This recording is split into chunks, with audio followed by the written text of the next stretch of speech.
the spring of 1971, I met a girl.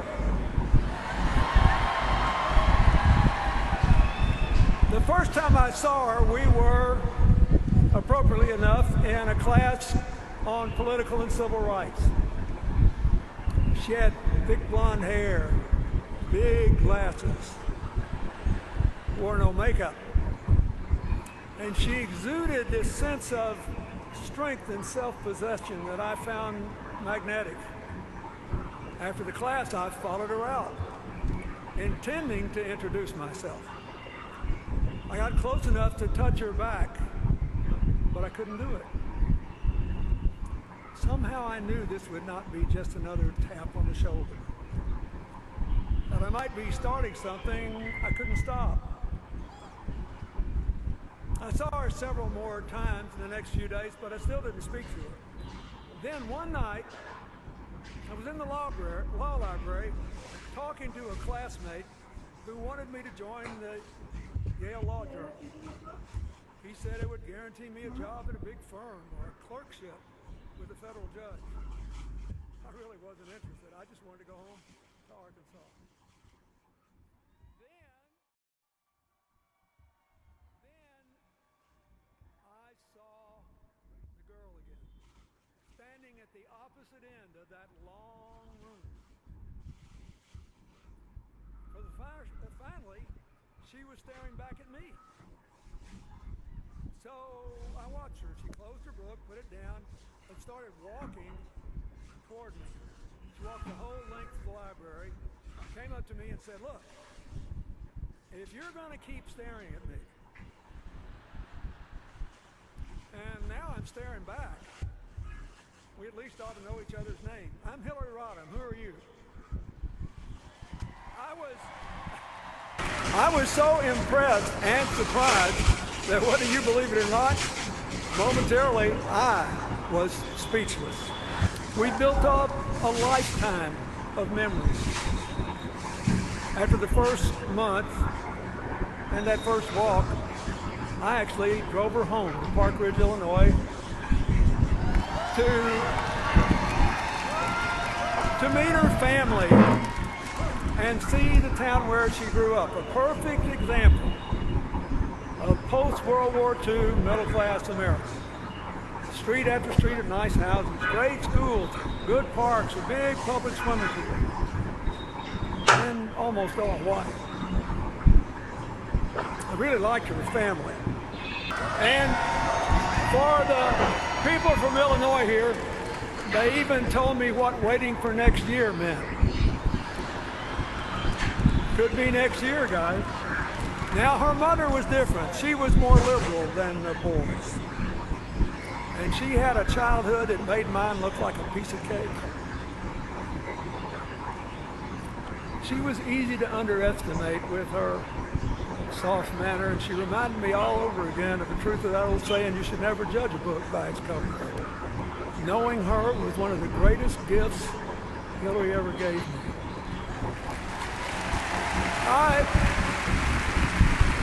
I learned that Hillary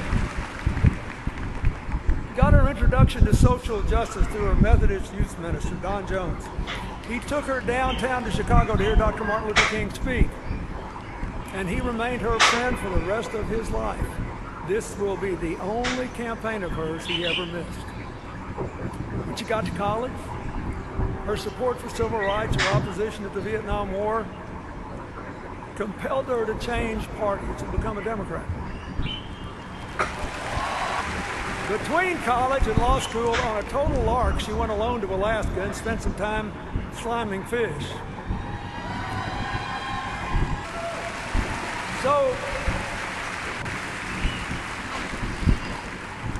she was already determined to figure out how to make things better. Hillary opened my eyes to a whole new world of public service by private citizens. In the summer of 1972, she went to Dothan, Alabama, to visit one of those segregated academies that then enrolled over 500,000 white kids in the South.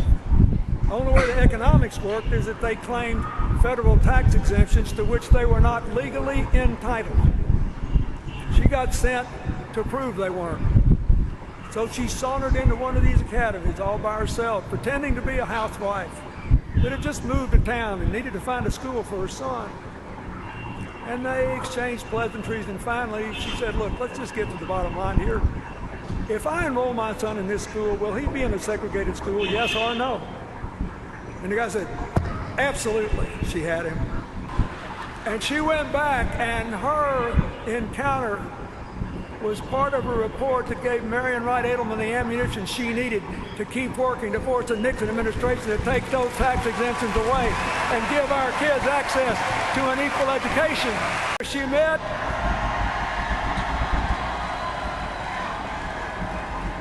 one of the nicest fellows I ever met, the wonderful union leader Franklin Garcia, and he helped her register Mexican-American voters. I think some of them are still around to vote for her in 2016. And our last year in law school, Hillary kept up this work. She went to South Carolina to see why so many young African-American boys, I mean young teenagers, were being jailed for years with adults in men's prisons. And she filed a report on that, which led to some changes too. Always making things better. So in 1974, I went home to teach in the law school, and Hillary moved to Massachusetts to keep working on children's issues. This time, trying to figure out why so many kids counted in the census weren't enrolled in school. She found one of them sitting alone on her porch in a wheelchair. Once more, she filed a report about these kids, and that helped influence ultimately the Congress to adopt these physical or otherwise should have equal access to public education.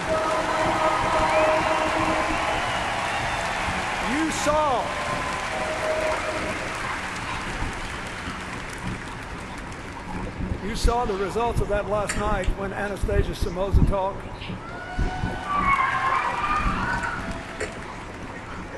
She never made fun of people with disabilities. She tried to empower them based on their abilities.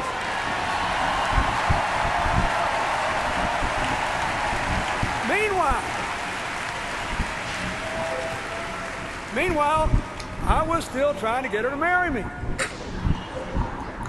So the second time I asked, I tried a different tack. I said, I really want you to marry me, but you shouldn't do it. She smiled and looked at me like, what is this boy up to? She said, that is not a very good sales pitch. I said, I know, but it's true. And I meant it, it was true. I said, I know most of the young Democrats our age who want to go into politics. They mean well and they speak well, but none of them is as good as you are at actually doing things to make positive changes in people's lives. So I suggested she go home to Illinois or move to New York and look for a chance to run for office. She just laughed and said, are you out of your mind? Nobody would ever vote for me. So I finally got her to come visit me in Arkansas. And when she did, the people at the law school were so impressed, they offered her a teaching position. And she decided to take a huge chance. She moved to a strange place, more rural, more culturally conservative than any place she'd ever been, where she knew good and well people were wondering what in the world she was like and whether they could or should accept her. Didn't take them long to find out what she was like. She loved her teaching, and she got frustrated when one of her students said, well, what do you expect? I'm just from Arkansas. She said, don't tell me that. You're as smart as anybody. You just got to believe in yourself and work hard and set high goals. She believed that anybody could make it. We were married in that little house on October the 11th, 1975. I married my best friend. I was still in awe after more than 4 years of being around her at how smart and strong and loving and caring she was. And I really hoped that her choosing me and rejecting my advice to pursue her own career was a decision she would never regret. A little over a year later, we moved to Little Rock when I became Attorney General, and she joined the oldest law firm west of the Mississippi. Soon after, she started a group called the Arkansas Advocates for Families and Children. It's a group, as you can hear, is still active today. In 1979, just after I became governor, I asked Hillary to chair a rural health committee to help expand health care to isolated farm and mountain areas. They recommended to do that partly by deploying trained nurse practitioners in places with no doctors to provide primary care they were trained to provide. It was a big deal then, highly controversial and very important.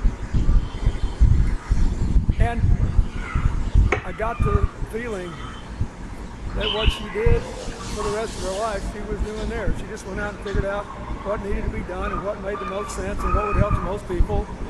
And then if it was controversial, she just tried to persuade people it was the right thing to do. Landslide. And I became overnight, I think, the youngest former governor in the history of the country. We only had 2-year terms back then. Hillary was great. Immediately she said, okay, what are we going to do? Here's what we're going to do. We're going to get a house, you're going to get a job, we're going to enjoy being Chelsea's parents. And if you really want to run again, you got to go out and talk to people, figure out why you lost, tell people you got the message, and show them you still got good ideas. I followed her advice. Within 2 days, we had a house. I soon had a job. We had 2 fabulous years with Chelsea. And in 1982, I became the first governor in the history of our state to be elected, defeated, and elected again. I think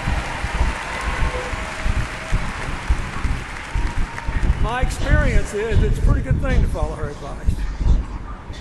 The rest of the decade sort of flew by as our lives settled into a rhythm of family and work and friends.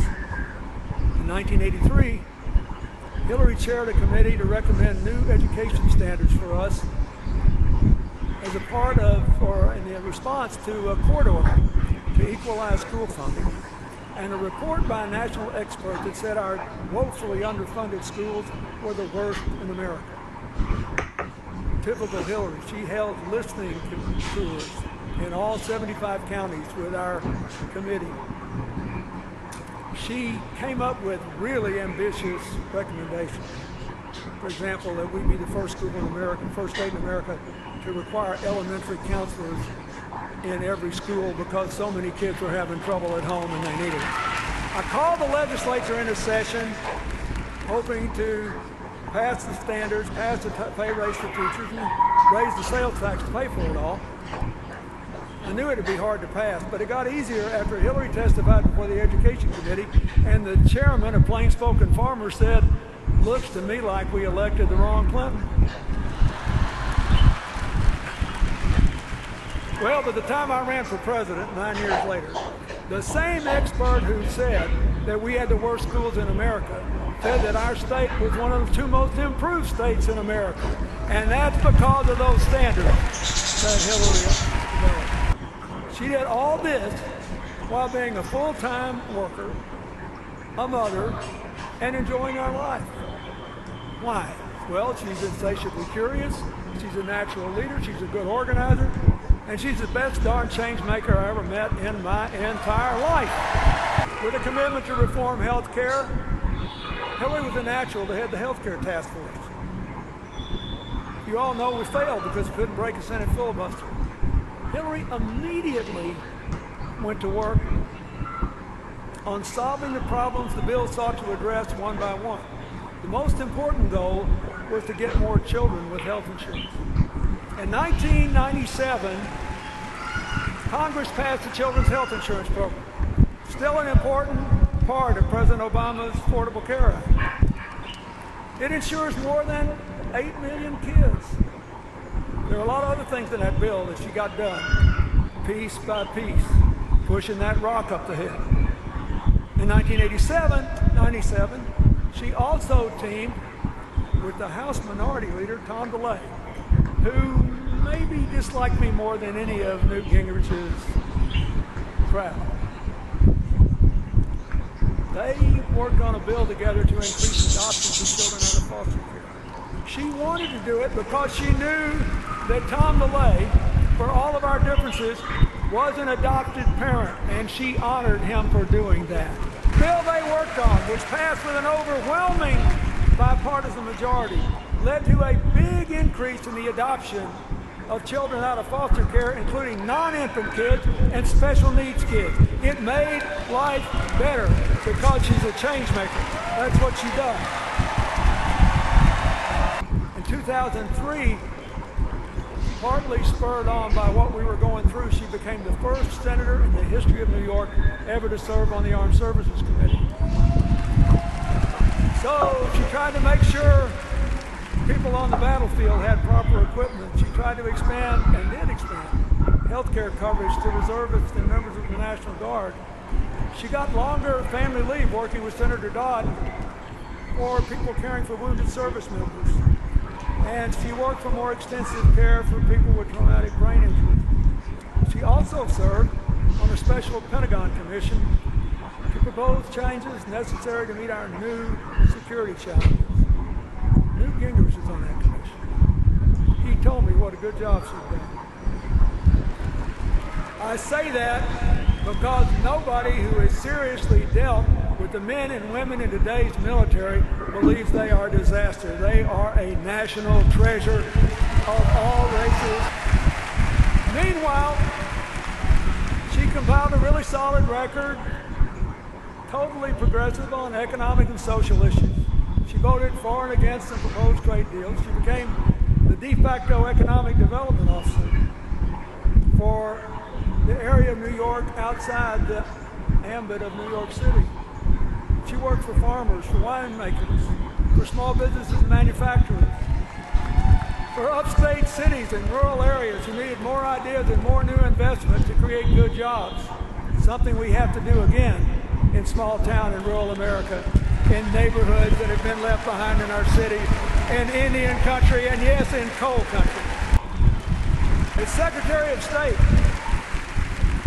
she worked hard to get strong sanctions against Iran's nuclear program, and in what the Wall Street Journal no less called a half-court shot at the buzzer, she got Russia and China to support them. Her team negotiated the New START treaty with Russia to reduce nuclear weapons and reestablish inspections. And she got enough Republican support to get 2/3 of the Senate the vote necessary to ratify the treaty. She flew all night long from Cambodia to the Middle East to get a ceasefire that would avoid a full-out shooting war between between Hamas and Israel in Gaza, to protect the peace of the region. She backed President Obama's decision to go after Osama bin Laden. She launched a team. This is really important today. She launched a team to fight back against terrorists online and built a new global counterterrorism effort. We've got to win this battle in the mind field. She put climate change at the center of our foreign policy. She negotiated the first agreement ever, where China and India officially committed to reduce their emissions. And as she had been doing since she went to Beijing in 1995 and said women's rights are human rights and human rights are women's rights. Work to empower women and girls around the world and to make the same exact declaration on behalf of the LGBT community in America and around the world. Nobody ever talks about this much. Nobody ever talks about this much, but it's important to me. She tripled the number of people with AIDS in poor countries whose lives are being saved with your tax dollars. Most of them in Africa, going from 1.7 million lives to 5.1 million lives, and it didn't cost you any more money. She just bought available, FDA-approved generic drugs, something we need to do for the American people more. Now, you don't know these people. You don't know any of those 3.4 million people, but I'll guarantee you they know you. They know you because they see you as thinking their lives matter. They know you. And that's one reason the approval of the United States was 20 points higher when she left the Secretary of State's office than when she took it. Well, if you win elections on the theory that government is always bad and will mess up a two-car parade, a real change maker represents a real threat. So, your only option is to create a cartoon alternative. Then run against the cartoon. Cartoons are two-dimensional. They're easy to absorb. Life in the real world is complicated, and real change is hard. And a lot of people even think it's boring.